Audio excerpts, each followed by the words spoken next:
This week I was invited to speak to student leaders at the University of Pretoria, and wow, it was such a uplifting experience. The passion, the energy, the enthusiasm in the room. I just wish more adults maintained that fire. And it really got me thinking, at that age, what would I want to know?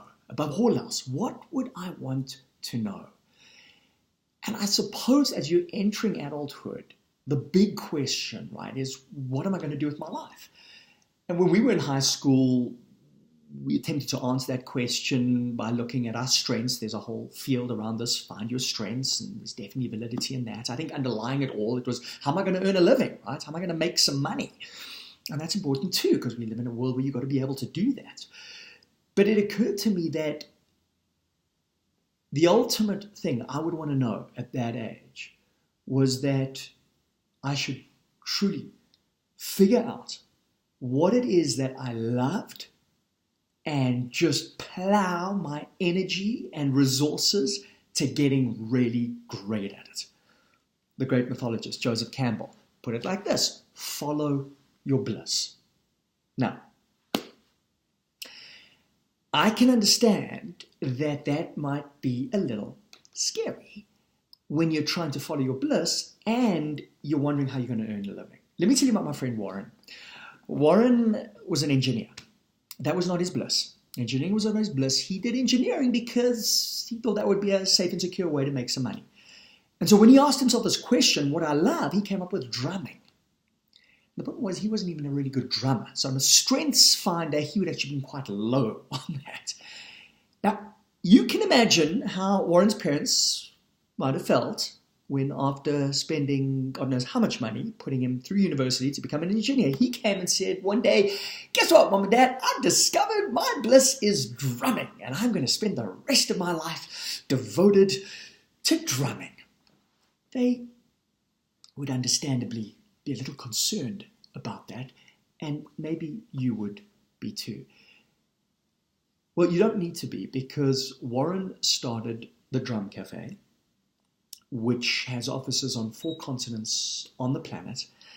The Drum Cafe brings Warren's love for drumming's ability to connect people to organizations and teams. He has done untold good. I've personally experienced these drumming team builds, and they are unbelievable. He has, with his team, performed at Carnegie Hall in New York City, at the Royal Albert in London, and he has made a very fine living, so you don't need to feel sorry for Warren and his crazy notion that he would follow his bliss. I love this story because it shows us that there are many ways to follow your bliss. You might have a love of football but not be a great football player. Well, how can you channel that? Maybe you're going to football events. Maybe you'll create a football game that doesn't exist right now. The Drum Cafe never existed. I don't know. I don't know. It requires creativity and innovation, and it requires enthusiasm. And when you're enthusiastic, enthusiasm comes from the Greek theos. It's God-like. Theos means God. It's a God-like state. When you are powered by that divine energy, you make things happen. Now, is it always going to happen perfectly and easily, and can everybody be Warren? I don't know. But I do know this. If you're doing something that you really don't like, you're probably not going to be very good at it, and you're probably not going to make a great living out of it. And so those things that tend to lead us, making a living or am I good at it, I think should come secondary to, do I really feel the love? Now, this doesn't mean it is going to be easy.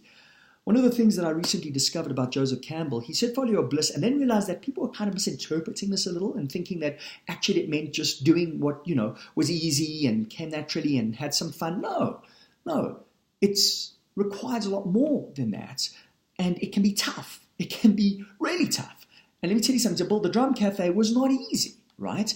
Warren had to sacrifice a great deal. He had to sacrifice the salary that he would have got through being an engineer initially, right? Entrepreneurs will tell you this. It can take months and years before they actually start bringing in that income. Now, do what is easy now, your life will be hard, as the saying goes. Do what is hard now, your life will be easy. So no, it is hard. And in fact, later, Campbell actually said, really, what I should have said is follow your blisters. Follow your blisters. Because yes, your bliss, when you follow it, will bring some blisters, which brings me to the word passion. Again, one of these words that we use a lot, follow your passion. Well, the word passion comes from the Latin meaning to suffer, as in Passion of the Christ. Which means that whatever you love, you've got to love it so much that you're prepared to endure some difficulties, overcome some of that hardship, those obstacles. And so this is the true meaning of following what it is that you love. It's being prepared to really put in the time and the energy and the resources. And ultimately, I believe, yes, you'll get the reward. And here's the thing. Even if you don't make the millions that I'm assuming dear Warren has, well, I think it'd be a lot more fun making a modest income, doing something that you love, than getting rich doing something that you really don't. It's not all about what we accomplish in the future. It's about today. Can we wake up each morning with some joy in what we do, right? This is the intrinsic motivation that is so essential to success, but that we simply cannot have if we're not doing something that we love. So, my advice to anybody out there trying to figure out what I should do with my life is take the time. You don't necessarily know immediately. It can take a few years to get this figured out. But if the intention is, how can I earn a living? I think you're going to find yourself moving towards something very different to if the intention is, how can I do what I love and earn a living? So, in the words of Joseph Campbell, follow your blisters.